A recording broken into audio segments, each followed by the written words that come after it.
Calculation के अंदर होता है यानी जोड़, उसके बाद सब्ट्रैक्ट यानी घटाव, मल्टीपल यानी गुणा, इसके अलावा आपका डिवाइड यानी भाग। जैसे कैलकुलेशन वीक क्यों है, इस वीडियो में मैं आपको बताऊंगा कि आपकी कैलकुलेशन वीक क्यों है।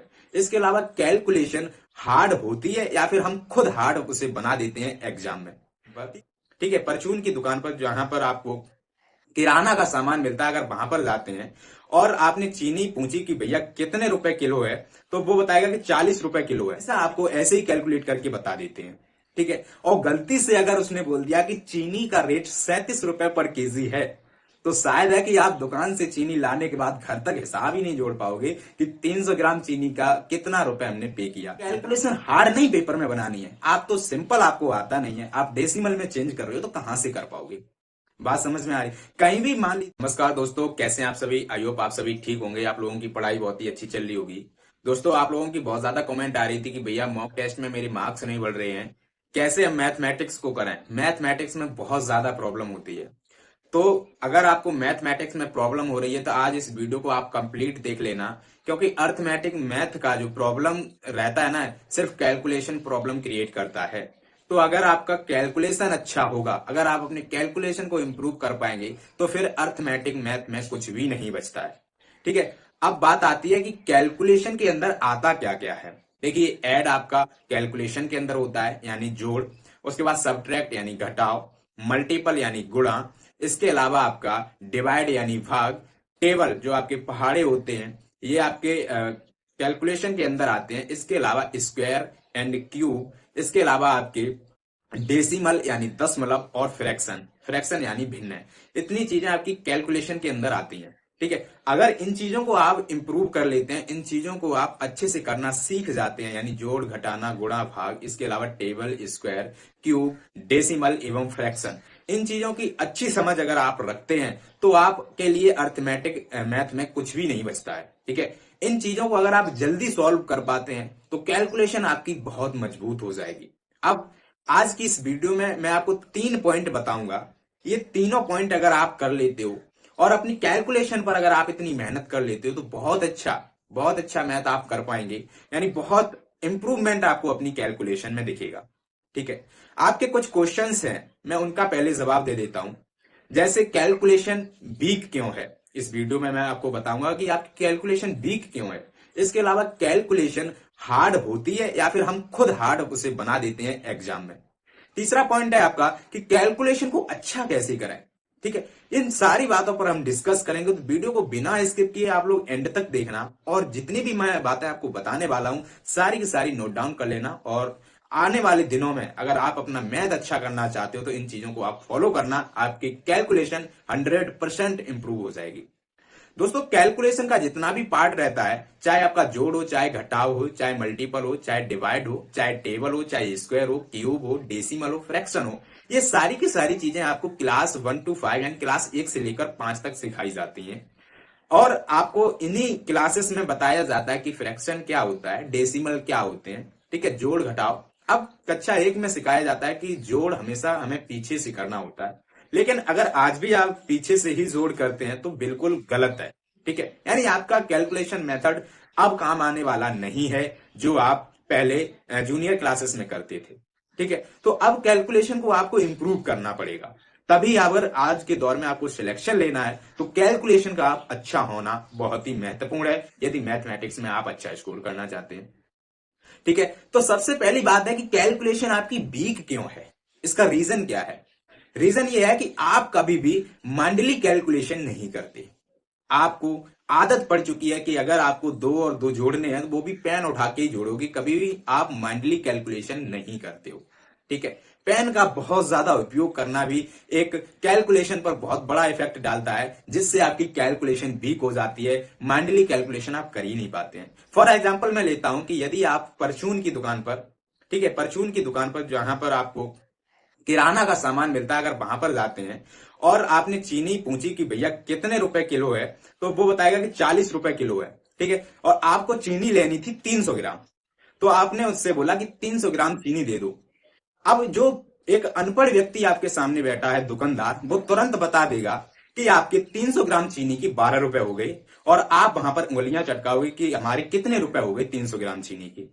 क्योंकि उसे छोटी वैल्यू पता होती है, उसे 100 ग्राम का रेट पता होता है कि यदि हमारी चीनी का रेट 40 रुपए केजी है तो 100 ग्राम का मूल्य आपका 4 रुपए हो जाएगा। छोटी क्वांटिटी को हमेशा दुकानदार याद रखता है। फिर आप उससे 50 ग्राम मांगो, 100 ग्राम मांगो, 200 ग्राम मांगो, 1 केजी मांगते हो तब तो 40 रुपए डायरेक्ट बता देगा। यदि आप उसे ग्राम में मांगते हो तो उसे छोटी क्वांटिटी पता होती है पहले से। हमेशा देखना आप दुकानदार की कैलकुलेशन बहुत हाई होती है, क्योंकि वो माइंडली चीजें डेली करता है, डेली रूटीन रूटीन में रहती है, उसे दुकान चलानी होती है, डेली चीजें उसके रूटीन में रहती हैं, उसे डेली जो है कैलकुलेशन की जरूरत पड़ती है। तो आजकल तो कैलकुलेटर भी यूज करते हैं, लेकिन मैक्सिमम आप देखेंगे जो पुराने दुकानदार होंगे वो हमेशा आपको ऐसे ही कैलकुलेट करके बता देते हैं। ठीक है, और गलती से अगर उसने बोल दिया कि चीनी का रेट 37 रुपए पर केजी है, तो शायद है कि आप दुकान से चीनी लाने के बाद घर तक हिसाब ही नहीं जोड़ पाओगे कि 300 ग्राम चीनी का कितना रुपए हमने पे किया। जितना दुकानदार बता देगा आप दे दोगे, घर तक जोड़ते रहते हो। अक्सर ऐसा होता है।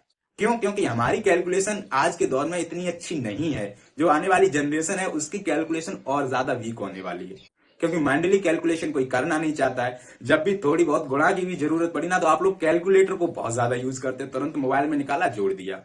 ठीक है, इस वजह से आपकी कैलकुलेशन बहुत ज्यादा वीक रहती है। तो आपको इसको सुधारने के लिए डू माइंडली कैलकुलेशन इन फैक्टर, इस फैक्टर को आपको देखना पड़ेगा कि आपको माइंडली कैलकुलेशन करनी है टुकड़ों में। पहला पॉइंट है ये। ठीक है, क्या करना है? डू माइंडली कैलकुलेशन इन फैक्टर, आपको टुकड़ों में माइंडली कैलकुलेशन करनी है, दिमाग में कैलकुलेशन करनी है। फॉर एग्जाम्पल, अगर आपको 923 प्लस 215 करना है तो आपको माइंडली कैसे करोगे? एक तो आप है कि कैलकुलेटर से जोड़ के बता दोगे, दूसरा माइंडली कैलकुलेशन आप करोगे कि 900 और 200 को अलग जोड़ दोगे, यानी आगे से करोगे। यानी जो दहाई में संख्याएं हैं उनको अलग जोड़ोगे, जो इकाई में उनको अलग जोड़ोगे। बात समझ में आ रही? यानी 900 और 200 को आप पहले जोड़ दोगे, यानी 1100 हो गया। फिर 20 और 10 को जोड़ोगे तो 30 हो गया, और फिर आप 3 और 5 को जोड़ोगे तो आपका 8 हो गया, और टोटल आप बता दोगे कि 1138 हो गया। ये होता है माइंडली कैलकुलेशन, यानी डू माइंडली कैलकुलेशन इन फैक्टर। आपको टुकड़ों में माइंड में कैलकुलेशन करनी है, बहुत आसानी से कर सकते हो, और डेली रूटीन में तो आपको लाना पड़ेगा। ठीक है, जैसे एक और एग्जांपल के लिए मैं लेता हूं, यदि 12 और 36 का गुणा करना है आपको, तो मैक्सिमम स्टूडेंट क्या करते हैं, या तो इन्हें लिख के गुणा करेंगे या मोबाइल से करेंगे। लेकिन आपको टुकड़ों में कैसे करना है? तो 12 का आप 30 में तो गुणा सिंपली कर सकते हो ना। तो 12 3 36 यानी 360 हो गया। उसके बाद 12 का 6 में कर दो, 12 6 72, और 360 और 72 को जब आप जोड़ोगे तो आसानी से बता सकते हो कि इसका मल्टीपल 432 होगा। ठीक है, तो ये चीजें आपको समझ में आ रही हैं। डू माइंडली कैलकुलेशन इन फैक्टर, आपको टुकड़ों में माइंडली कैलकुलेशन करना है। अगर ये चीज आप सीख जाते हो दोस्तों, तो आने वाले समय में यानी 1 से 2 महीने के अंदर ही आपकी कैलकुलेशन में इतना इंप्रूवमेंट दिखेगा, फिर आप लोग भी बोलोगे। ठीक है, यदि आप ये फॉलो करते हो तो दोस्तों जिस दिन आपकी कैलकुलेशन अच्छी हो जाए तो वीडियो की कमेंट में आके बता देना, हाँ भाई ये ट्रिक आपने जो बताई थी ये 100% वर्किंग है। ठीक है, दूसरी चीज है कि कैलकुलेशन हार्ड होती है। दूसरा क्वेश्चन है आपका, कैलकुलेशन हार्ड होती है या फिर हम इसको कर देते हैं? तो एब्सोल्युटली मेरा आंसर जो होगा वो यही होगा कि आप लोग खुद कैलकुलेशन को हार्ड करते हो। पेपर में कैलकुलेशन आई और आप उसको हार्ड बना देते हो।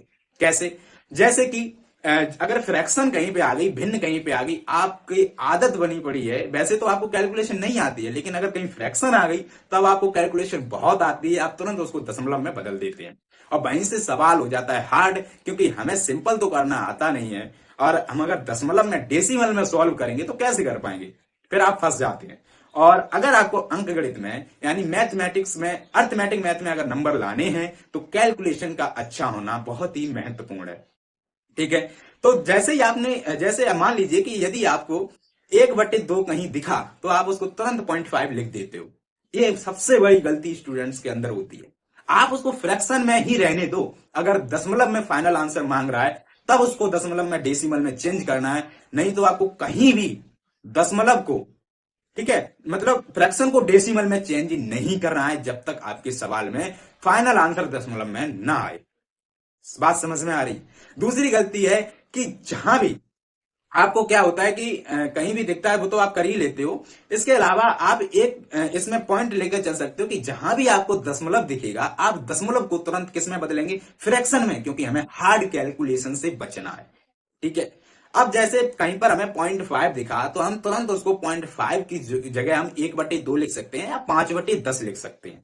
ठीक है, तुरंत हमने पॉइंट वैल्यू को हटा दिया, यानी डेसिमल को हटा दिया। अब हम आसानी से इसको कर सकते हैं। और फ्रैक्शन में वैल्यू को काटना, वैल्यू को भाग करना, गुणा करना बहुत ही आसान होता है। बात समझ में आ रही है? तो आपको कैलकुलेशन हार्ड नहीं पेपर में बनानी है। आप तो सिंपल, आपको आता नहीं है, आप डेसिमल में चेंज कर रहे हो, तो कहां से कर पाओगे?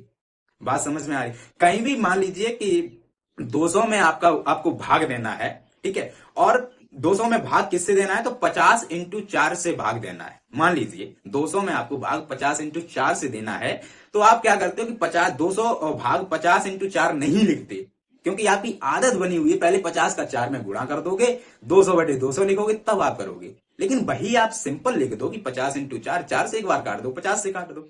सिंपल है या नहीं है ये बताओ? तो कैलकुलेशन कभी भी एग्जाम में हार्ड नहीं आती है, आप हार्ड खुद ब खुद बना लेते हैं। इसके बाद इस वीडियो का जो मेन पॉइंट है, मेन टॉपिक है कि कैलकुलेशन को अच्छा कैसे करें। ठीक है, तो चलिए मैं आपको बता देता हूं आपको कैलकुलेशन को अब इंप्रूव कैसे करना है, अच्छा कैसे करना है। सबसे पहली बात तो मैं ऑलरेडी आपको बता चुका हूं, डू माइंडली कैलकुलेशन इन फैक्टर। आपको माइंडली कैलकुलेशन टुकड़ों में करनी है। ठीक है, ये चीज आप लगातार अगर महीने से 2 महीने के टाइम तक करते हो तो बहुत ज्यादा इंप्रूवमेंट दिखेगा। मैंने सेल्फ पर ये अप्लाई किया है, तभी मैंने कैलकुलेशन में इंप्रूवमेंट पाया है। ठीक है, दूसरी बात है कि अभी आपसे 20 का पहाड़ा, 20 का नहीं 19 का ले लो, अगर पूछा जाए तो मैक्सिमम स्टूडेंट नहीं बोल पाएंगे, नहीं बता पाएंगे। ठीक है, तो आपको इन चीजों पे फोकस करना ही पड़ेगा, मेहनत करनी पड़ेगी। यानी 20 तक क्यूब, 30 तक स्क्वायर और 40 तक टेबल, यानी पहाड़ी आपको याद होना बहुत जरूरी है।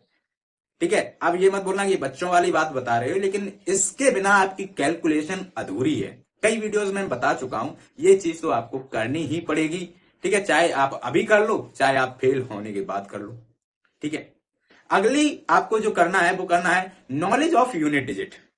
आपको यूनिट डिजिट की नॉलेज होना बहुत जरूरी है। ठीक है, जो नंबर सिस्टम का एक टॉपिक होता है यूनिट डिजिट, अगर आपको यूनिट डिजिट की नॉलेज नहीं है तब आपकी कैलकुलेशन में प्रॉब्लम है। कैलकुलेशन को इंप्रूव करने के लिए या फिर कहीं बहुत सारी संख्याओं से गुणा कर कर हमें आंसर लाना हो, तब हमें यूनिट डिजिट की जरूरत पड़ती है। फॉर एग्जाम्पल, अगर एग्जामिनर ने लिख के दे दिया कि 203 का गुणा इससे करो या फिर इससे करो, तो हमें जो फाइनल आंसर, यानी हमें क्या करना, ऑप्शन फाइंड आउट करना होता है, तो उसमें हम क्या कर सकते हैं, यूनिट डिजिट का प्रयोग कर सकते हैं। समझ में आ रहा है ना?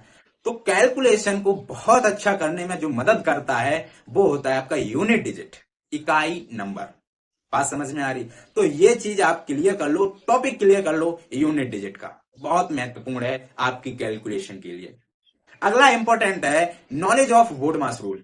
आपको बोडमास रूल की नॉलेज होना बहुत जरूरी है कैलकुलेशन को इंप्रूव करने के लिए। बोडमास ऑफ, ठीक है, बोडमास के सारे मैं बता रहा हूं, ब्रैकेट, ऑफ, डिवाइड, ठीक है, मल्टीपल और ऐड और सब्ट्रैक्शन, ये चीज आपको समझ में आनी चाहिए। इनका सीरियल वाइज आपको पता होना चाहिए, यानी बोडमास रूल पता होना चाहिए। ठीक है, यदि आप कैलकुलेशन में इंप्रूवमेंट चाहते हो तो। ठीक है, अगला पॉइंट है आपका नॉलेज ऑफ सिंबल। आपको नॉलेज होनी चाहिए चिन्हों की, जैसे माइनस माइनस प्लस होता है, प्लस माइनस माइनस होता है, प्लस प्लस प्लस होता है और माइनस माइनस प्लस होता है। ये चीज आपको पता होना चाहिए। अगर ये चीज आपको नहीं पता है तो कैलकुलेशन में लड़खड़ा जाओगे, गलत कर जाओगे और ऑप्शन गलत हो जाएगा आपका। ठीक है, तो knowledge of symbol very important है।